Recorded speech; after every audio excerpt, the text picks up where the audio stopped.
నమస్తే, welcome to our channel. Koyo Koyo song ఎంత trend అవుతుందో చూస్తున్నాం. డిసెంబర్లో రీల్ ట్రెండ్ అవుతే ఏకంగా కోయో కోయో సాంగ్ సంక్రాంతికి వచ్చేసింది. ప్రతి బిల్డింగ్ పైన ఈ సాంగ్ పెట్టుకున్నారు. ఊర్లలో అయితే ప్రతి వాకిట్లో కోయో కోయ కోడ్ని గోయ అనే ఫొటోస్ మనం చాలా చూస్తున్నాం సోషల్ మీడియాలో. సో మన ముందున్నారు కోయో కోయ పాస్టర్ మీసాల గుర్రప్ప గారు, మీసాల గురువప్ప గారు. మాట్లాడేసాం. గురుగారు నమస్తే. నమస్తే శిష్య, ఎలా ఉన్నారు? బాగున్నా. మీరు సాంగ్ లో చాలా హుషారుగా ఉన్నారు. ఇట్లా డీలా పడిపోయినట్టు కనపడుతున్నారు డైరెక్ట్ చూస్తే. మరి అన్నం దూర ప్రయాణం కదా, పాడా డాన్స్ చేసా. సో మన ఇంటర్వ్యూ ఒక సాంగ్ తో స్టార్ట్ చేద్దాం, బాగుంటది. రే రే లా రే రే లా రే లా రే రే లా రే రే లా రే లా రే లా రే లా రే లే లా రే లా రే లా రే లే లా రే లా రే లా రే లే లా కోయా రే కోయ్ కోయ్ కోయా మామారి సందమామా కోయ్ కోయ్ కోయ్ కోయ్ ఐజలక హైజక ఐజలక హైజక ఐజలక హైజక డింగిర డింగిర డింగిర. అసలు ఎక్కడ పట్టినది సాంగ్ డింగిర డింగిర హైజాగ్ ఇవన్నీ కూడా? అసలు అంటే సారీ, మీ భాషలో ఉండే వర్డ్సా లేకపోతే భాషలో వర్డ్స్, బైబుల్లో ఉన్న వర్డ్సా? బైబుల్లో అంటే బైబుల్లో వర్డ్స్ కదా, భాషలోనే తీసుకెళ్ళిపోయాను అన్నమాట. కానీ స్టేజ్ పైన వాడుతుంటారు కదా ఈ సాంగ్, నార్మల్ చర్చ్ లో బయట స్టేజ్ పైన. సో మళ్ళీ బైబుల్లో ఉన్న వర్డ్స్ నుంచి తీసుకున్నామని కూడా విన్నాం గతంలో మీ వీడియోస్. అవును, వాస్తవమే, దాంట్లో బైబుల్ వర్డ్స్ ఉన్నాయి. ఓకే. సో కోయారా కోయో కోయే కోడ్ని కోయ అని చెప్పేసి మొత్తం కూడా ట్రెండ్ అవుతుంది కదా, ఎట్లా అనిపిస్తుంది ఇప్పుడు అంతా కూడా చూస్తుంటే? చాలా సంతోషంగా ఉంది. కోడిని కోయి అన్నారు కానీ నాకు ఒక్కళ్ళు కోడి కూసి పెట్టారా? కోయికొని దేశం అని అన్నారు, ఒక్కరిని పిలిచి ఇప్పటికి కోడిని కోసి నాకు పెట్టారా? ఓకే, పెట్టలేదుగా. సో ఎంతమంది మీకు ఇప్పటి వరకు ఎన్ని కాల్స్ వచ్చినాయి? లెక్కలేదు, అది చెప్పలేను. అంతే. మీడియా వారు కానీ బయట నుంచి కానీ చాలా వచ్చినాయి, మాట్లాడలేక చెవిని పుట్టేది. ఓకే. దాదాపు 3 నెంబర్లు మార్చారంట కదా మీరు? ఫోన్లు వస్తున్నాయి? మార్చలేదే, 3 నెంబర్లు నాకు ఉంటాయి. 2 స్విచ్ ఆఫ్ ఉంటాయి. మా పాస్టమ్మది, నా కూతురుది, నాది. 3 నెంబర్లు కూడా నేను బయట ఇచ్చేస్తాను. ఓకే. సో ఆ తర్వాత ఇప్పుడు కోయో కోయో మాస్టర్ కమర్షియల్ అయిందని కూడా విన్నాం. ఎవరికి ఇంటర్వ్యూలు ఇస్తలేడు, ఆయనే ఎవరితోనో చేయగలిపి సాంగ్ రిలీజ్ చేసిండు సంక్రాంతికి అని చెప్పి. అంతేనా? నిజమేనా? అర్థం కదా మనం చెప్పండి. మీరు వేరే వాళ్ళకి ఇంటర్వ్యూ ఇస్తే వాళ్ళకి డబ్బులు వస్తాయి కదా, అట్లా కాకుండా మనమే పాట పాడదాం అని చెప్పి రమణతో కలిసి సాంగ్ రిలీజ్ చేసినారు కదా కోయో కోయో సాంగ్. అదేనా స్కెచ్ అంటున్నా? స్కెచ్ అంటే ఆయన ప్రేమతో పిలిస్తే వెళ్ళి మొత్తం ఖర్చు అంతా అయింది, నాకు సంబంధం లేదు. ఓకే, డబ్బులు కూడా ఆయనకి వచ్చినాయి? మొత్తం ఆయనకే, నాకు అసలు ఏమి లేదు.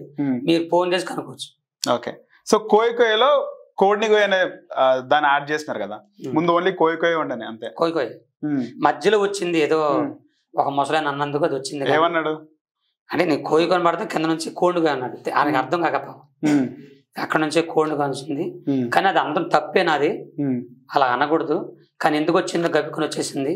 ఆ ఒక్క దాన్ని పట్టుకొని ఈ రోజున చాలా విమర్శలు వస్తున్నాయి కాబట్టి దాన్ని తొలగించి దాని బదులు ఇంకేదైనా పెడతాక చూస్తాను. ఓకే. సో ఈ కోయో కోయో సాంగ్ ఎన్ని ఇయర్స్ కింద వాడినారు మీరు? 40 సంవత్సరాల క్రితం. 40 ఇయర్స్ కింద. మీ ఏజ్ ఎంత ఇప్పుడు అండి? 60 దాటిపోయింది. 60 దాటిపోయినారు. ఓకే. 40 ఇయర్స్ కింద వాడితే ఇప్పుడు ట్రెండ్ అయింది. సో డిసెంబర్లో బాగా ఇన్స్టాలో వైరల్ అవుతుంది కదా, సో అప్పుడు ఫస్ట్ మీకు ఎవరు చెప్పినారు వైరల్ అయ్యేటప్పుడు? ఇలాగ మీలాంటి ఫోన్ చేసి చెప్పారు ఇలాగ వైరల్ అయిపోతుందని. నాకేం అర్థం కాలేదు, వైరల్ అంటే ఏంటి తెలీదు. వైరల్ అంటే తెలియదు, ఇదేదో టాప్ లెవెల్లోకి అది తెలీదు, అర్థం కాలేదు. కానీ తర్వాత మా దైవజనులు పెద్దలు ఫోన్ చేసి చెప్పారు చాలా వైరల్ అయిపోయింది అని, అప్పుడు తెలుసుకున్నా. ఓకే. సో మీ బ్యాక్గ్రౌండ్ ఏం చెప్పండి, ఎక్కడ పుట్టినారు? విజయవాడనేనా లేకపోతే కోయో కోయ అంటే కోయవాడు అడవిలో పుట్టినాడు అని కూడా విన్నాము, పుట్టింది ఎక్కడ? మాది ఆంధ్ర, తెలంగాణ, ఒరిస్సా, ఛత్తీస్గఢ్ అనేటువంటి ఆ కొండ అనే ప్రాంతం, అక్కడ పుట్టాను. అయితే మా పెద్దలు మా కులస్తులు అడవి మనుషులు కాబట్టి అక్కడున్న పరిస్థితులను బట్టి కొంతమంది దుర్మార్గులు ప్రభుత్వ చట్ట వ్యతిరేకంగా అడవిలో ప్రవేశించి అడవి సంపద, జంతువు సంపద దొంగతనంగా దూసుకెళ్ళిపోవడం కాకుండా అక్కడున్న ఆడపిల్లల్ని దారుణంగా చంపేస్తున్నారని, అడవిలో ఉన్న ఆడపిల్లల్ని బతికించాలని, దాని గురించి ఒక మనిషిని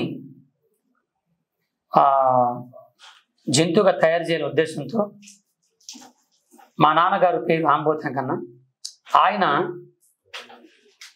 చివరి కొడుకుగా మేసాల గురప్పగా పుట్టాను. మేసాల గురప్పని నన్ను మా అడవిలో ఉన్న ఆడపిల్లల్ని కాపాడుకోవడానికి నాకు పాములు కరిసిన పామిషం తగిన సావకు నుండే అడుగు మందులు కొన్ని త్రాగించి ఆ తదుపరి 5 రకాల పాముల విషయాన్ని నేను పుట్టిన కాడి నుంచి నాకు 13 సంవత్సరాలు వచ్చేదాకా కొద్దిగా పామిషం పోస్తూ తినే ఆహార నీళ్ళల్లో కలిపి పెట్టారండి. నా ఒళ్ళంత ఇష్టం అయిపోయింది. ప్రమాదగా మనిషిగా మారిపోయాను. ఆ రోజులు ఎవరైనా అడవిలో ఉన్న ఆడపిల్లల్ని ఎవరైనా బాధ పెడితే నేను వెళ్ళిపోయి మా ఆడవాళ్ళ యొక్క ఏడుపులు బాధలు గ్రహించి నేను వెళ్ళిపోయి మా ఆడవాళ్ళని బాధ పెట్టే వాళ్ళ దగ్గరికి వెళ్ళి నా చేతి గోలతో గిలేసేవాడిని, నా పళ్ళతో కరిచేసేవాడిని. నేను గిలిన కరిసిన ఆ రోజుల్లో మనుషులు చచ్చిపోయేవాడు. అలాగ నా జీవితం సాగుతుండగా 18 సంవత్సరాల వయసు నాకు రాగానే చిన్నతనంలో పామిషానికి ముందు సావకుండా తాగిన అడుగు మందులు నాలోంచి తగ్గిపోయింది. ఎప్పుడు తగ్గిపోయిన ఈ పామిషం అనేది నా గుండెకు పెట్టేసింది. అప్పుడు నేను చచ్చిపోయే పరిస్థితి వచ్చేసింది. చాలా ఘోరమైన పరిస్థితి వచ్చింది. అప్పుడు నా తండ్రి దగ్గర ఏడ్చాను. అప్పుడు మా నాన్న అడవులో ఉన్న మందులు, ఎన్నో మంత్రాలు, అడవులో ఉన్నటువంటి నాటు వైద్యము, ఆయుర్వేదం, నాటు మందులు నాకు మేము ప్రవేశించి నాకు తాకలేదు. మా నాన్నగారికి తెలిసినటువంటి ఒక మంచి రాజకీయ నాయకుడితో హైదరాబాదు ఉస్మానియా హాస్పిటల్ తీసుకెళ్లారంట. ఆ రోజుల్లో తీసుకెళ్తే అక్కడ దాడులు పరీక్షించి ఈ అబ్బాయి చచ్చిపోతాడని చెప్పారు. అప్పుడు మా నాన్న చాలా బాధపడుతూ నాకు చెప్పాడు, కొడుకా గురప్ప, నువ్వు చచ్చిపోతున్నావు, నీకు పామిషం పోయడానికి కారణం అడవులో ఉన్నటువంటి ఆడపిల్లల్ని బతికించాడు కదా, కానీ నువ్వు చచ్చిపోతున్నావు, చాలా బాధగా ఉంది కొడుకా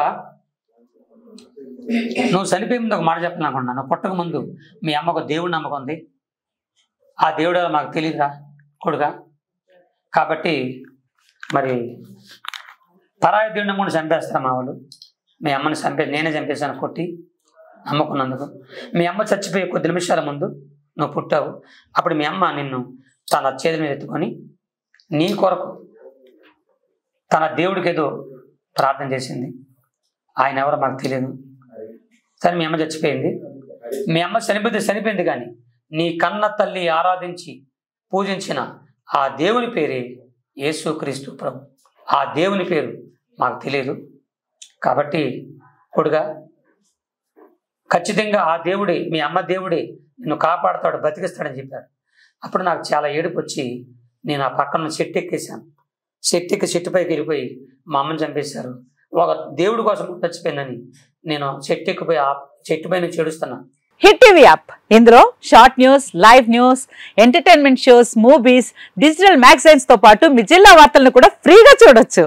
అంతేకాదు కేజీ నుంచి పీజీ వరకు విద్యార్థులకు స్కాలర్షిప్ కూడా అందిస్తున్నాం. ప్రతి వారం 10 మందికి లక్కీ డ్రా ద్వారా ఒక్కొక్కరికి 10,000 రూపాయలు అందిస్తున్నాం. ఇంకెందుకు ఆలస్యం, వెంటనే హిట్ టీవీ యాప్ ని డౌన్లోడ్ చేసుకుని ఫ్రీగా ఎంటర్టైన్మెంట్ పొందండి. Hit TV app. Hit TV app. Please download hit TV app. Hit TV app ని ఫ్రీగా డౌన్లోడ్ చేసుకుని ఎంజాయ్ చేయండి. మీకు నచ్చిన ఎంటర్టైన్మెంట్ కోసం హిట్ టీవీ యాప్ ని ఫ్రీగా డౌన్లోడ్ చేసుకుని ఎంజాయ్ చేయండి. హిట్ టీవీ యాప్ ని డౌన్లోడ్ చేసుకుని ఆస్వాదించండి, ఆశీర్వదించండి. ఇంతమంది సెలబ్రిటీలు హిట్ టీవీ యాప్ ని డౌన్లోడ్ చేసుకోండి అని చెప్తున్నారంటే ఎంత మంచి యాప్ ఆలోచించండి. అమెరికాలో చదవాలనుకునే వాళ్ళకి విశ్వసనీయమైన పేరు మన శౌర్య కన్సల్టెన్సీ. UK లో 1 year masters, UK లో 1 year masters, 2 years work permit up to 5 years visa. Contact Saurya Consultancy. Contact 89851 89851.